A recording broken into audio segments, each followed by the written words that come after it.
नमस्कार बच्चों, मैं बसंती वर्मा सामाजिक विज्ञान की कक्षा में एक बार पुनः आपका स्वागत करती हूँ। आज हम सामाजिक विज्ञान के अंतर्गत आने वाले इतिहास विषय के चतुर्थ अध्याय औद्योगिकरण के युग का तृतीय भाग यानी अंतिम भाग का अध्ययन करने जा रहे हैं। तो इस भाग को प्रारंभ करने से पूर्व हम उन बिंदुओं को जान लेते हैं या उन बातों को एक बार पुनः स्मरण कर लेते हैं जिन पर हम पहले जो अध्ययन कर चुके हैं। तो आइए चलते हैं उसकी एक झलक की ओर।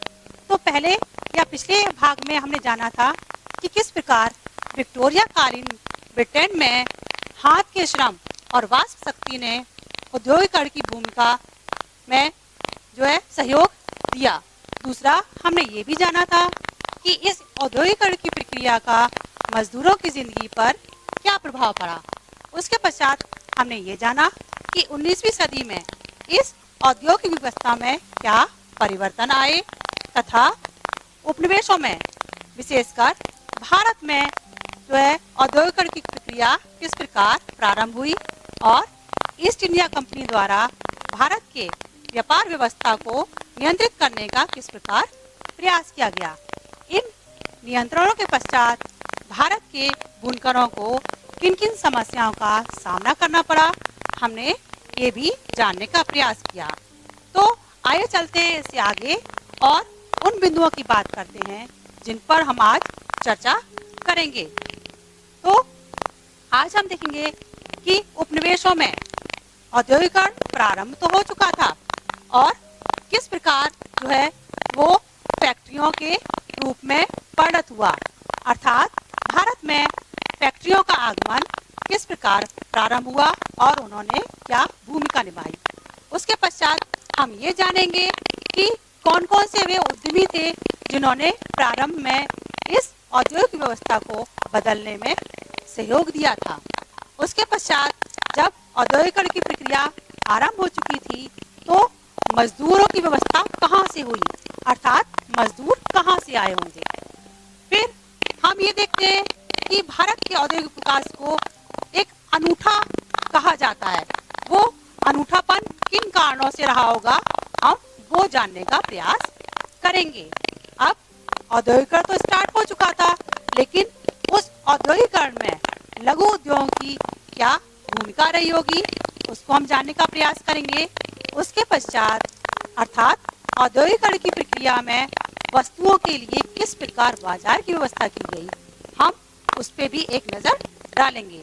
तो आइए चलते हैं इस भाग के प्रथम बिंदु जो है फैक्ट्रियों के आगमन की ओर।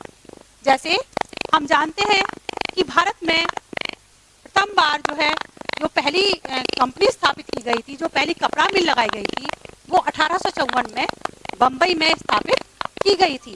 धीरे धीरे इसमें तीव्र गति से विस्तार हुआ और 1862 तक आते आते इन मिलों की संख्या बढ़कर 4 हो चुकी थी। इन मिलों में उस समय जो है 94,000 तकलियां और 2,150 हथकरघे प्रयोग किए जा रहे थे।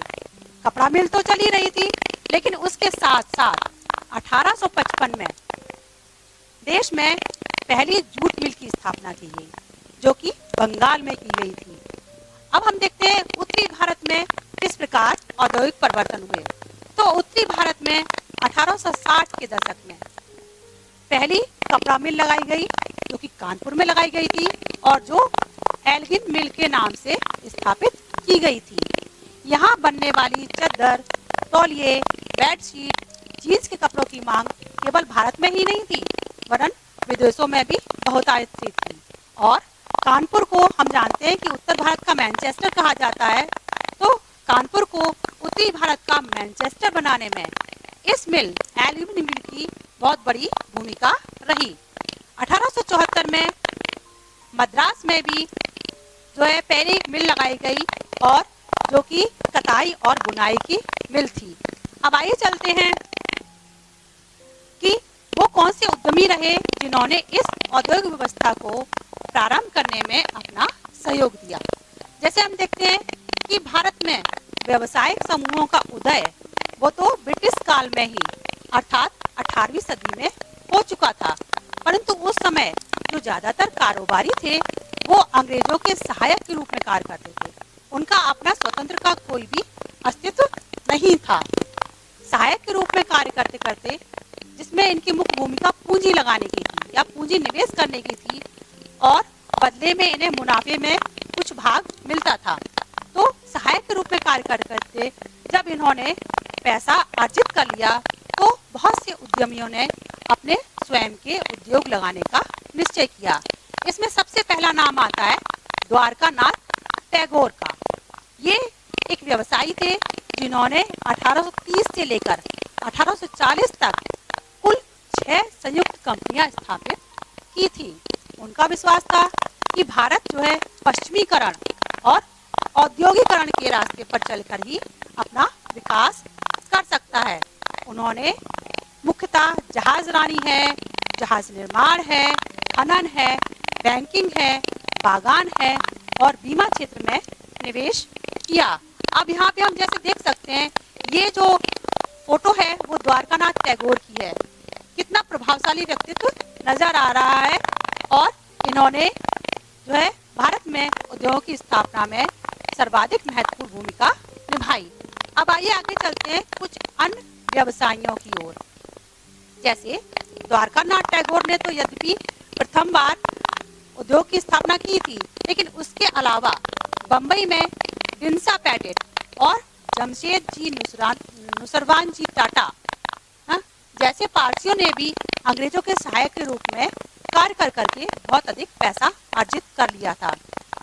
ये जो व्यवसायी है ये चीन को अफीम और इंग्लैंड को कपास का निर्यात करने में इनकी महत्वपूर्ण भूमिका थी। पैसा कमाने के बाद आगे चलकर इन लोगों ने विशाल औद्योगिक समाज का स्थापना की। 1912 में जे.एन. टाटा ने जमशेदपुर में पहला लौह इस्पात संयंत्र स्थापित किया। 1917 में हम देखते हैं कि कलकत्ता में भी पहली जूट मिल की स्थापना की गई थी। वो मारवाड़ी व्यवसायी सेठ हुकुमचंद द्वारा की गई थी। सेठ हुकुमचंद ने भी चीन के साथ व्यापार करके ही पैसा अर्जित किया था। इसके अलावा प्रसिद्ध उद्योगपति जी.डी. बिरला के दादाजी ने भी इसी प्रकार पैसा कमाकर उद्योगों की शुरुआत की। उस टाइम ज्यादातर व्यापारी जो है वो चीन और इंग्लैंड के साथ व्यापार करते थे, लेकिन कुछ व्यवसायी ऐसे भी थे जो बर्मा और कुछ व्यवसायी अफ्रीका से भी व्यापारिक संबंध रखते थे। अब उस समय जब भारतीय व्यापार तीव्र गति से बढ़ रहा था तो ईस्ट इंडिया कंपनी या हम कहें ब्रिटिश शासन ने भारतीय व्यवसायियों पर नियंत्रण स्थापित करने का प्रयास किया। उन्होंने भारतीय व्यवसायियों को नियंत्रित करने के लिए उन पर तरह तरह के प्रतिबंध लगा दिए।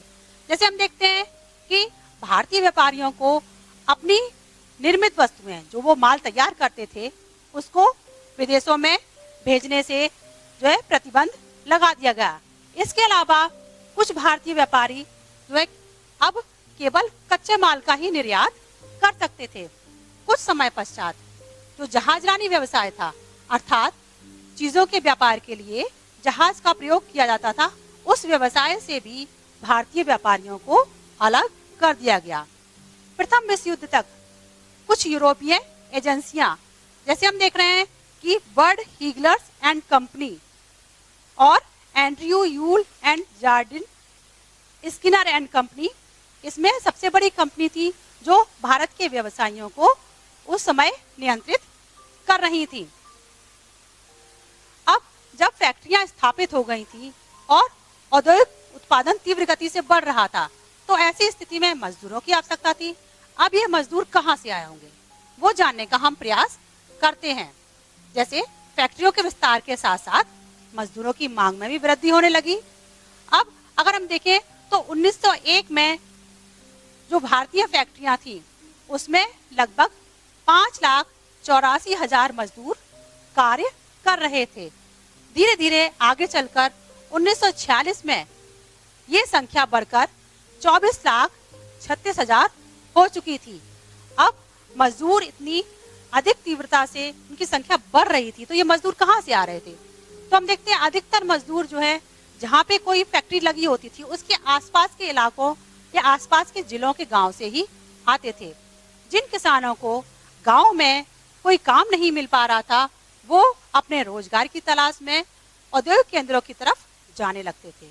1911 ईस्वी तक बंबई के सूती कपड़ा उद्योग में काम करने वाले जो अधिकतर मजदूर थे, वो पास के रत्नागिरी जिले के गांव से ही आए थे। लेकिन जब धीरे धीरे नौकरियां बढ़ने लगी और लोगों को रोजगार की खबर मिल रही थी, तो बहुत दूर दूर के प्रांतों से, जैसे हम देख रहे हैं 1930 तक नए उद्योगों की खबर सुनकर जो है दूर दूर से लोग, जैसे हम देख रहे हैं संयुक्त प्रांत से लोग बंबई की कपड़ा मिलों और कलकत्ता की जूट मिलों में काम करने के लिए पहुंचने लगे। अब एक व्यक्ति नियुक्त किया जाता था जिसे हम जॉबर कहते थे।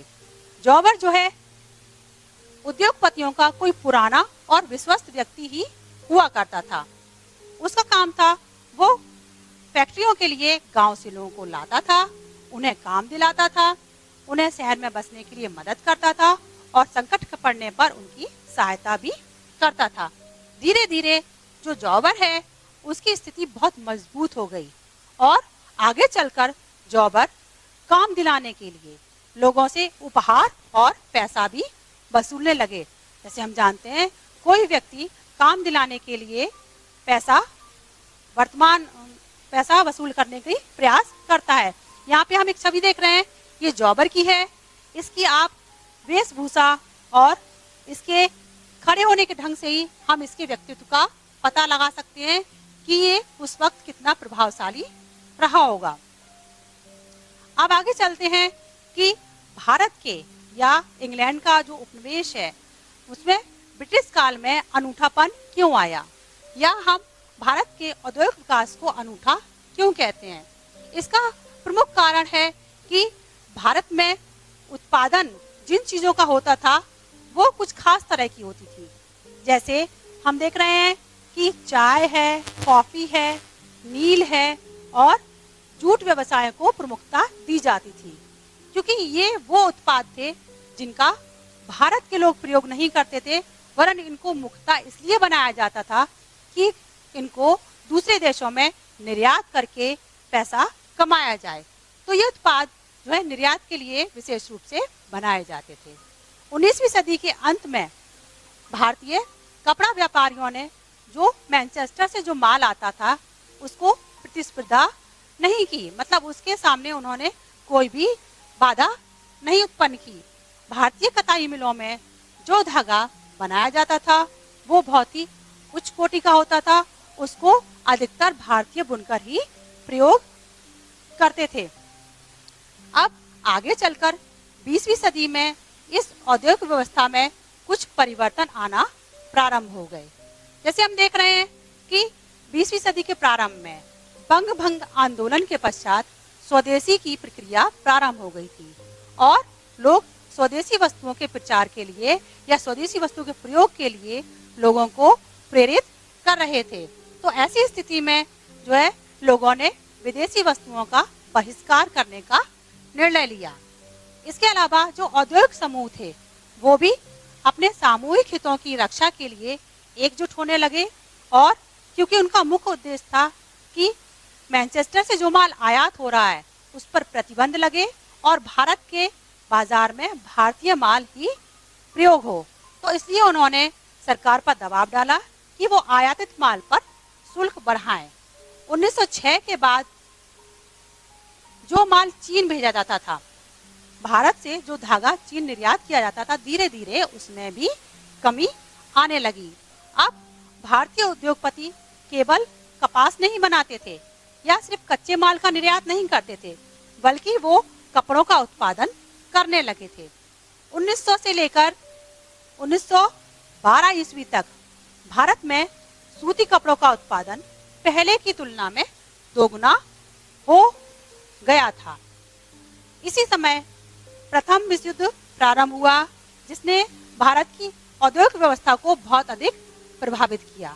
अब ये प्रभाव किस प्रकार पड़े, आइए हम वो जानने का प्रयास करते हैं।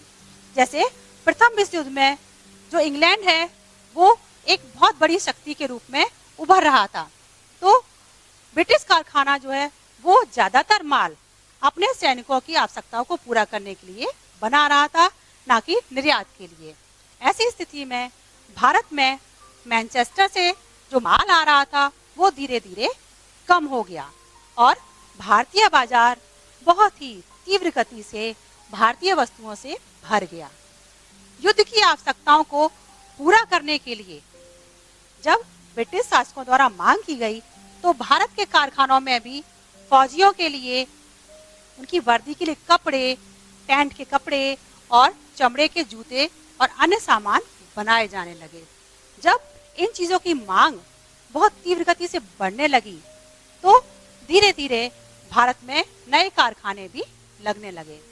अब जब कारखाने बढ़ रहे हैं तो उनके लिए जो है मजदूरों की मांग भी बढ़ने लगी, तो यहाँ के लोगों के रोजगार की भी वृद्धि होने लगी। अब ऐसी स्थिति में भी जब जो है औद्योगिक उत्पादन बढ़ रहा था, अर्थात कारखानों से मशीनों में उद्योग हो रहा था, लेकिन उसके बावजूद भारत में लघु उद्योग की संख्या बहुत तेजी से बढ़ रही थी। अधिकतर हम देखते हैं कि बड़े उद्योग लगभग अगर हम देखें तो 67% केवल बंगाल और बंबई में ही स्थापित थे। इसके अलावा पूरे देश में लघु उद्योगों का ही दबदबा था। अधिकतर श्रमिक जो हैं वो कारखानों में काम न करके घरेलू इकाइयों में काम कर रहे थे। 20वीं सदी की शुरुआत में स्वदेशी आंदोलन के कारण भी यहाँ के जो भारतीय लघु उद्योग हैं, जैसे हथकरघा उद्योग है, उसके उत्पादन में वृद्धि हुई। 1900 से 1940 के बीच ये उत्पादन यानी कि भारत के लघु उद्योग का उत्पादन बढ़कर लगभग 3 गुना हो चुका था। अब कपड़ा उद्योग में ये जो तीव्र गति से विकास हुआ है, इसके भी कुछ ना कुछ कारण रहे होंगे। अब ये कारण क्या थे? सबसे पहले है कि हाथों से काम करने वाले दस्तकार जो अब तक केवल हाथों को ही या हाथों के काम को प्रमुखता दे रहे थे, धीरे धीरे वो भी नई प्रौद्योगिकी को अपनाने लगे थे। फ्लाई स्टल का इस्तेमाल करके जो है उनकी उत्पादन क्षमता में तीव्र गति से वृद्धि होने लगी। 1941 तक भारत में 35% से अधिक हथकरघों में फ्लाई स्टल लगा हुआ था। इसके अलावा त्रावणकोर, मद्रास, मैसूर, कोचीन, बंगाल आदि क्षेत्रों में हम देखें तो ऐसे हथकरघे अर्थात फ्लाई स्टल वाले हथकरघों की संख्या 70 से 80% तक पहुंच चुकी थी। जो बुनकर थे उसमें से अधिकतर बुनकर जो है वो मोटा कपड़ा बनाते थे और कुछ बुनकर जो है वो महीन कपड़े भी बनाते थे, क्योंकि जो मोटे कपड़े की मांग है वो ज्यादातर निम्न वर्ग में होती थी और जो महीन या उच्च कोटि का कपड़ा होता था उसकी मांग मुख्यतः धनाढ्य परिवारों में ही हुआ करती थी। मोटे कपड़े की मांग जो है वो परिस्थितियों के अनुसार बदलती रहती थी, अर्थात अगर कभी अकाल या बाढ़ हो जाए और मजदूरों की आर्थिक स्थिति खराब हो जाए तो मांग जो है मोटे कपड़े की जो मांग है वो घट जाती थी, परंतु बेहतर किस्म के कपड़ों की मांग जिनका प्रयोग धनाढ्य परिवारों में किया जाता था उसमें कोई विशेष असर नहीं पड़ता था।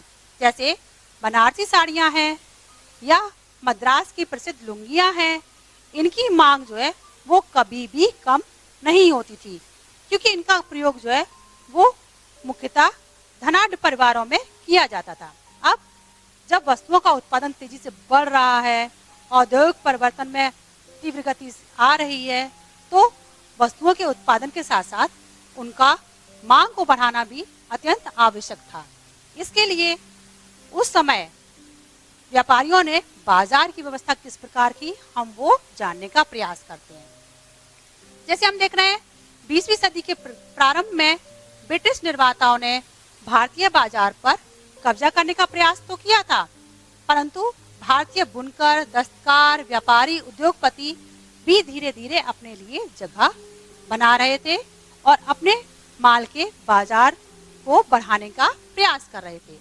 अब हम सभी जानते हैं कि किसी भी वस्तु को बेचने के लिए उसके विज्ञापन की भूमिका बहुत अहम होती है। ऐसे ही उस समय भी उद्योगपतियों ने अपने उत्पादन को बेचने के लिए विज्ञापन की नीति अपनाई।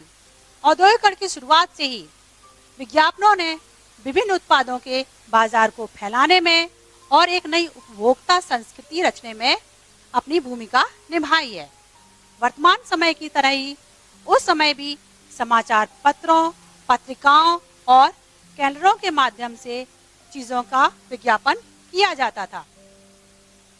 अब उस समय मैनचेस्टर से जो माल आता था उसके विज्ञापन के लिए क्या तरीके अपनाए गए, हम वो जानने का प्रयास करते हैं।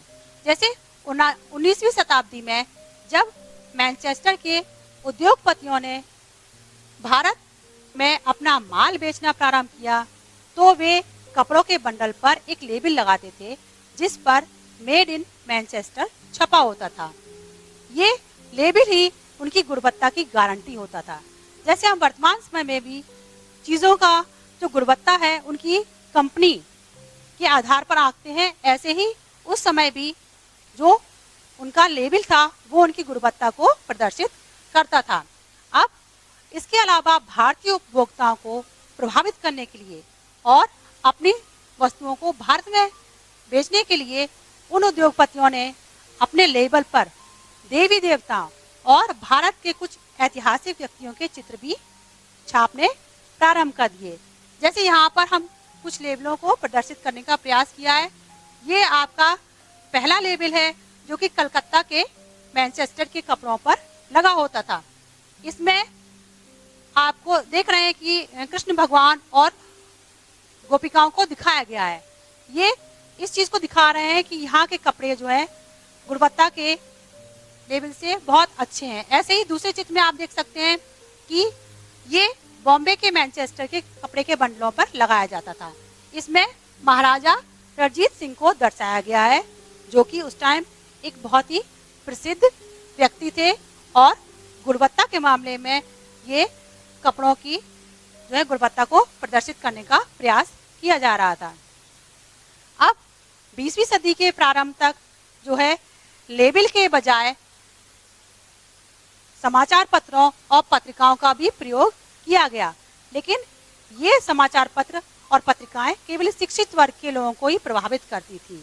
अन्य वर्ग के लोगों को प्रभावित करने के लिए कैलेंडर द्वारा प्रचार करने का तरीका अपनाया गया, क्योंकि कैलेंडर तो पान की दुकानों में भी लगे होते हैं, घरों में भी लगे होते हैं और इनकी सहायता से हम उन विज्ञापनों को पूरे साल भर देख सकते हैं।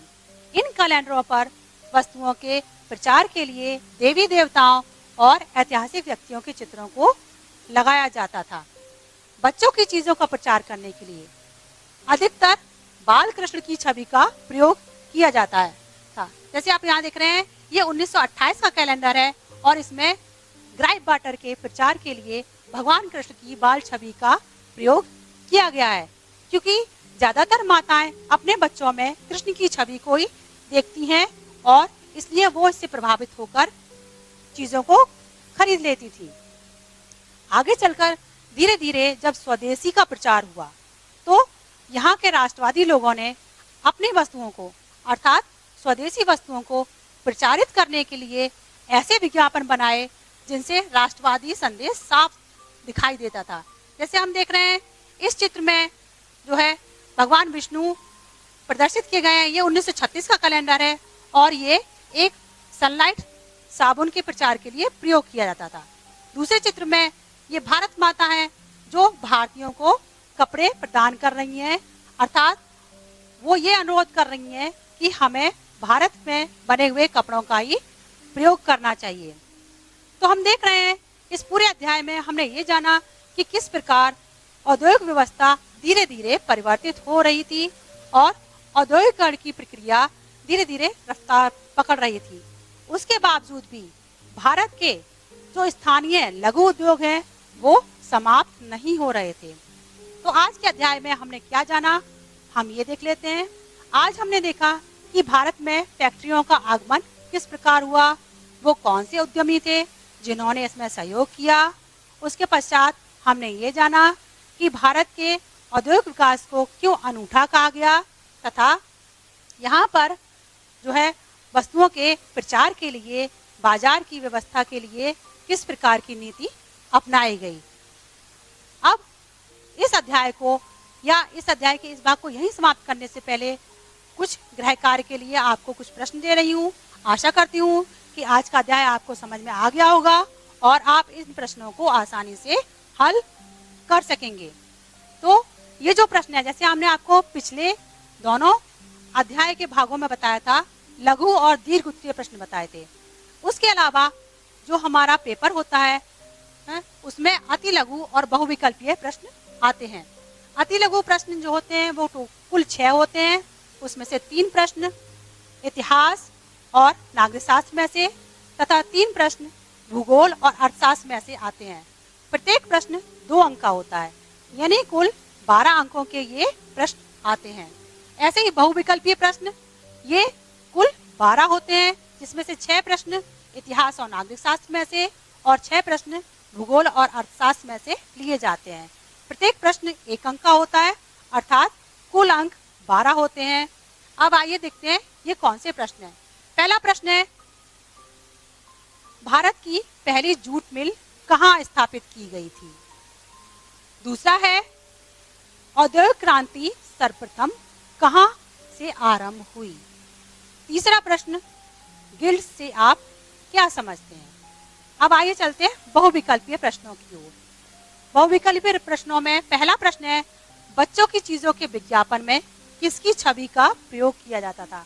इसका उत्तर तो बच्चों आप बहुत ही आसानी से दे सकते हैं। आपके पास विकल्प है भगवान राम, भगवान विष्णु, भगवान कृष्ण या फिर भगवान शिव। दूसरा बहुविकल्पीय प्रश्न है, उद्योगपति ने मजदूरों की भर्ती के लिए किस व्यक्ति को नियुक्त किया, उसको क्या कहते थे। गुमास्ता कहते थे, जॉबर कहते थे, क्लर्क कहते थे या सौदागर कहते थे। अब इन अति लघु और बहुविकल्पीय प्रश्नों के अलावा इतिहास विषय में से मानचित्र कार्य भी आता है। ये इसमें जो है 5 प्रश्न होते हैं, जिनके उत्तर आपको भारत के मानचित्र में दर्शाने होते हैं। जैसे उदाहरण के लिए मैं आपको 3 प्रश्न दे रही हूँ। पहला है, भारत की पहली कपड़ा मिल कहाँ स्थापित की गई थी। दूसरा प्रश्न है, भारत का पहला लौह इस्पात कारखाना कहाँ स्थापित किया गया था। तीसरा, भारत की पहली जूट मिल कहाँ स्थापित की गई थी। बच्चों, अगर आपने पूरी वीडियो को ध्यान से देखा और समझा होगा तो आप इन प्रश्नों को आसानी से हल कर पाएंगे और इनको आप मानचित्र में बहुत ही आसानी से दर्शा लेंगे। तो आज का अध्याय बच्चों यहीं समाप्त होता है। धन्यवाद।